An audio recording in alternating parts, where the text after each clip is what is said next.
Hej venner og velkommen tilbage til den her video. I dag er jeg i Fårup Sommerland sammen med hende her, Liva, der er herovre.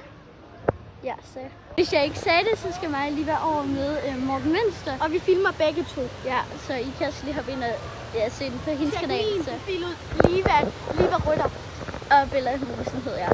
Så hej, vi ses senere. Mig og Bella er lige nu. Okay, vi var lige inde og prøve lyden, og så ja. Så nu er vi på vej hen til Morten Mønster. Ja.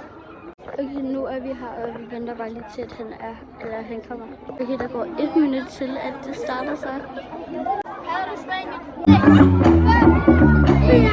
3, 2, 1. Hej Fårup Sommerland, og velkommen til endnu en omgang Picnic Panik her i skovbunden. Lad os sige hej til dagens gæster.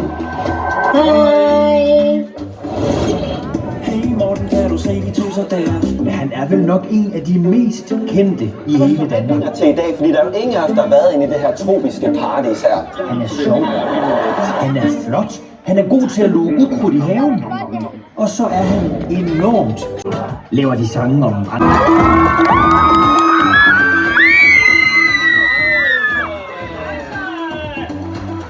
Jeg håber, jeg har en dejlig dag. Nu skal vi rigtig hygge os her på scenen. Hey, og giv lige Emil!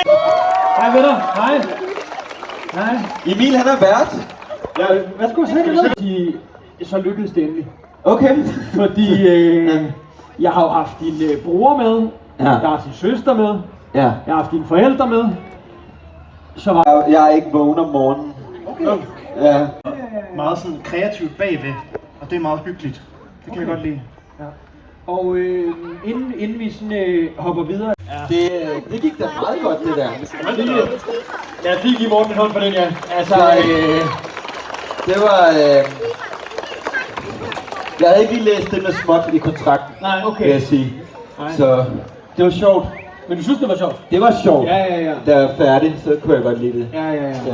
Og jamen Michael, inden du dejser helt om ind i det varme telt, så giv os bare et spørgsmål mere derovre fra. Spændende.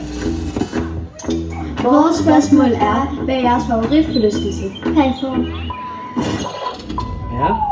Okay, det er et godt spørgsmål. Det er et godt spørgsmål. At svare. Okay, du starter. Jeg kan jo godt lide den der... det er sådan en båd, man sidder i agtigt, ikke?